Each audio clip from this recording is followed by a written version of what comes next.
This audio presentation of the Kybalion, a study of the Hermetic philosophy of ancient Egypt and Greece, by the three initiates, is brought to you by audioenlightenment.com. Copyright 2014, all rights reserved. The lips of wisdom are closed, except to the ears of understanding. To Hermes Trismegistus, known by the ancient Egyptians as the Great Great and the Master of Masters, this little volume of Hermetic teaching is reverently dedicated. Introduction. We take great pleasure in presenting to the attention of students and investigators of the secret doctrines this little work based upon the world-old Hermetic teachings.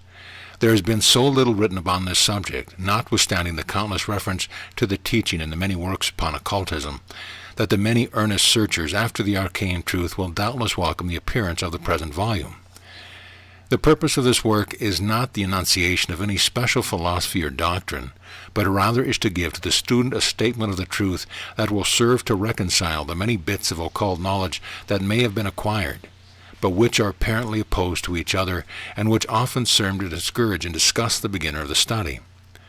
Our intent is not to erect a new temple of knowledge, but rather to place in the hands of the student a master key, with which he may open the many inner doors in the temple of mystery through the main portals he has already entered. There is no portion of the occult teachings possessed by the world which have been so closely guarded as the fragments of the Hermetic teaching which have come down to us over the tens of centuries which have elapsed since the lifetime of its great founder, Hermes Trismegistus, the scribe of the gods, who dwelt in old Egypt in the days when the present race of men was in its infancy. Contemporary with Abraham, and if the legends be true, an instructor of the venerable sage, Hermes was and is the great central sun of occultism, whose rays have served to illumine the countless teachings which have been promulgated since his time. All the fundamental and basic teachings embedded in the esoteric teachings of every race may be traced back to Hermes. Even the most ancient teachings of India undoubtedly have their roots in the original Hermetic teaching.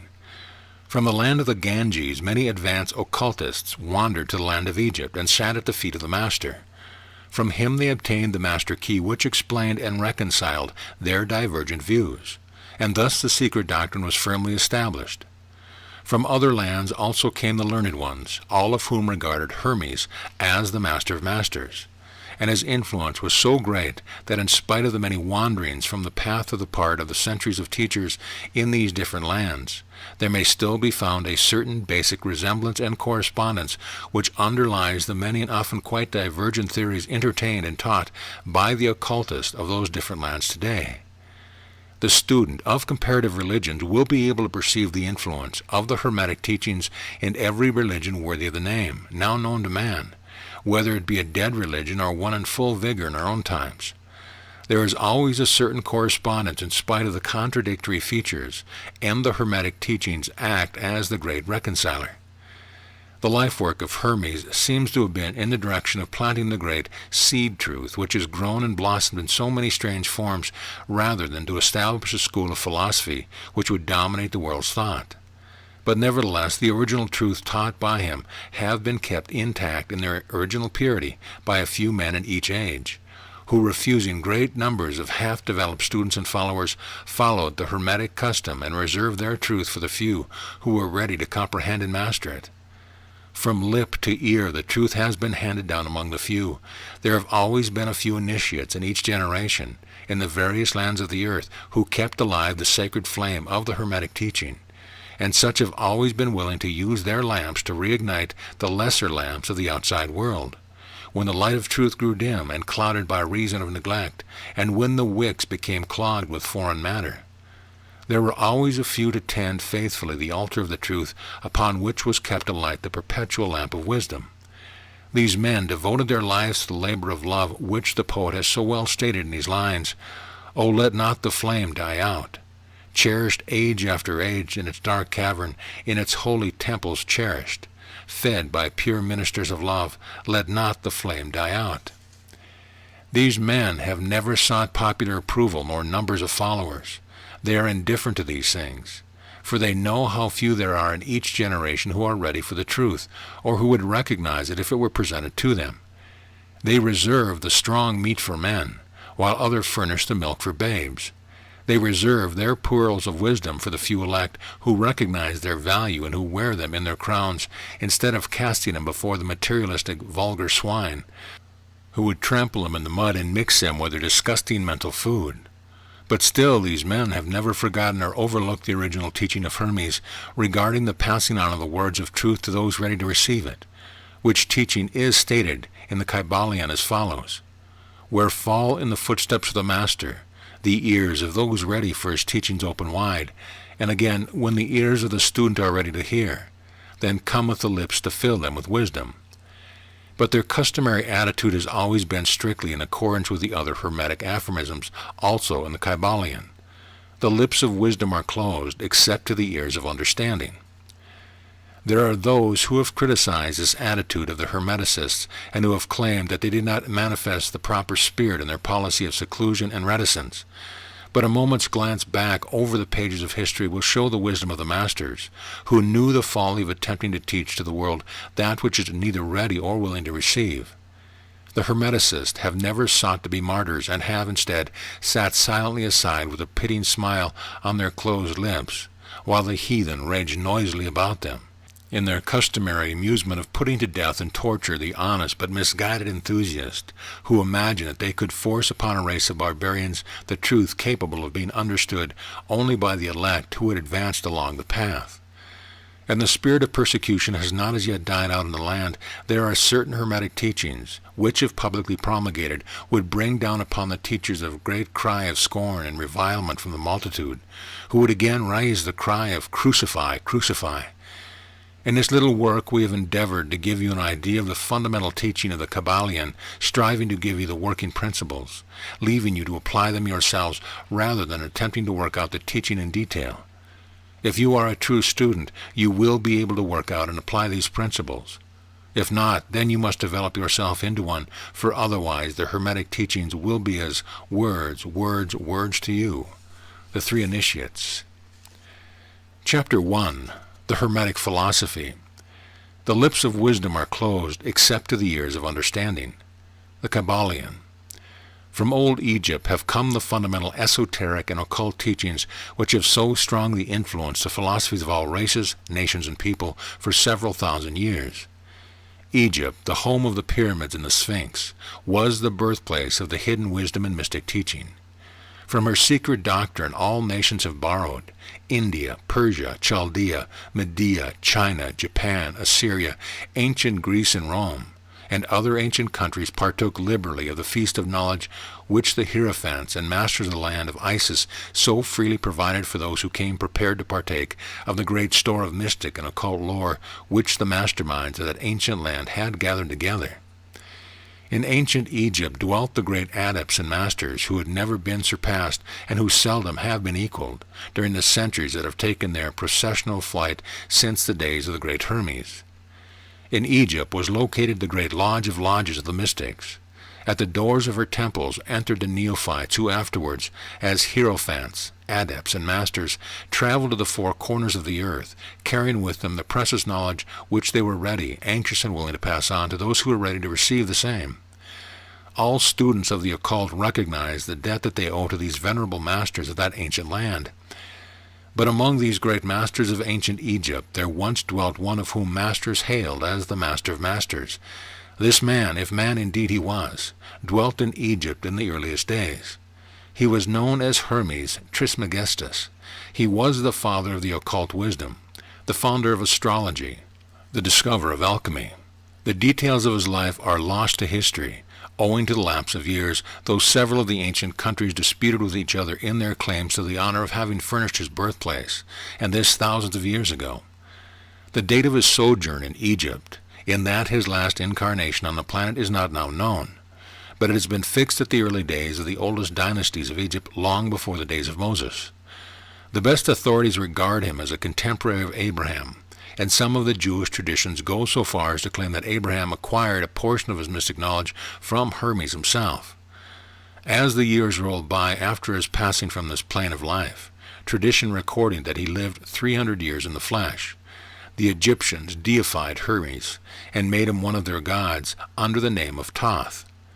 Years after, the people of ancient Greece also made him one of their many gods, calling him Hermes, the god of wisdom.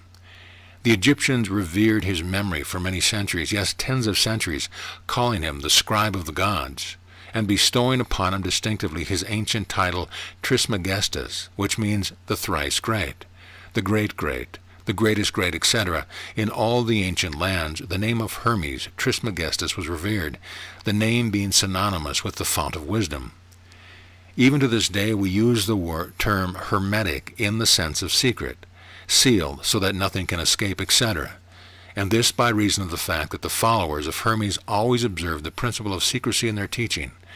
They did not believe in casting pearls before swine, but rather held to their teaching milk for babes, meat for strong men, both of which maxims are familiar to the readers of the Christian scriptures, but both of which have been used by the Egyptians for centuries before the Christian era. And this policy of careful dissemination of the truth has always characterized the Hermetics even unto the present day.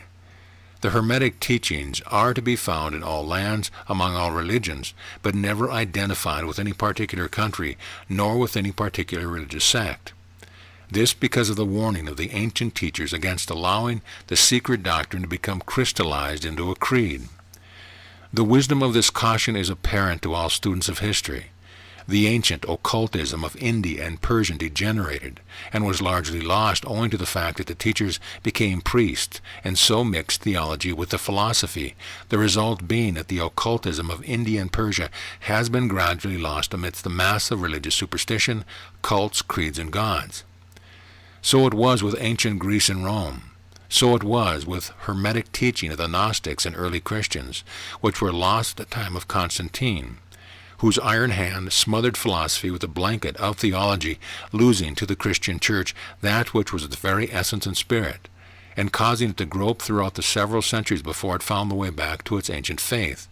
The indications apparent to all careful observers in this 20th century being that the church is now struggling to get back to its ancient mystic teaching. But there was always a few faithful souls who kept alive the flame, tending it carefully and not allowing its light to become extinguished, and thanks to these staunch hearts and fearless minds, we have the truth still with us. But it is not found in books to any great extent. It has been passed along from master to student, from initiate to hierophant, from lip to ear. When it was written down at all, its meaning was veiled in terms of alchemy and astrology, so that only those possessing the key could read it all right. This was made necessary in order to avoid the persecution of the theologians of the Middle Ages who fought the secret doctrine with fire and sword, stake, gibbet, and cross. Even to this day there will be found but few reliable books on the Hermetic philosophy, although there are countless references to in many books written on various phases of occultism. And yet the Hermetic philosophy is the only master key which will open all the doors of the occult teaching. In the early days, there was a compilation of certain basic Hermetic doctrine passed on from teacher to student, which was known as the Kybalion. The exact significance and meaning of the term having been lost for several centuries, this teaching, however, is known to many to whom it was descended, from mouth to ear, on and on throughout the centuries. Its precepts have never been written down or printed, so far as we know. It was merely a collection of maxims, axioms, and precepts, which were non-understandable to outsiders, but which were readily understood by students after the axioms, maxims, and precepts had been explained and exemplified by the Hermetic initiates to their neophytes. These teachings really constituted the basic principles of the art of Hermetic alchemy, which, contrary to the general belief, dealt in the mastery of mental forces rather than material elements, the transmutation of one kind of mental vibration into others instead of the changing of one kind of metal into another. The legends of the Philosopher's Stone, which would turn base metal into gold, was an allegory relating to Hermetic philosophy, readily understood by all students of true Hermeticism. In this little book, of which this is the first lesson, we invite our students to examine into the Hermetic teachings as set forth in the Kybalion, and as explained by ourselves, humble students of the teachings, who, while bearing the title of initiates, are still students at the feet of Hermes the Master. We herein give you many of the maxims, axioms, and precepts of the Kybalion, accompanied by explanations and illustrations which we deem likely to render the teaching more easily comprehended by the modern student, particularly as the original text is purposely veiled in obscure terms. The original maxims, axioms, and precepts of the Kybalion are printed herein in quotation marks, the proper credit being given. Our own work is printed in the regular way in the body of the work.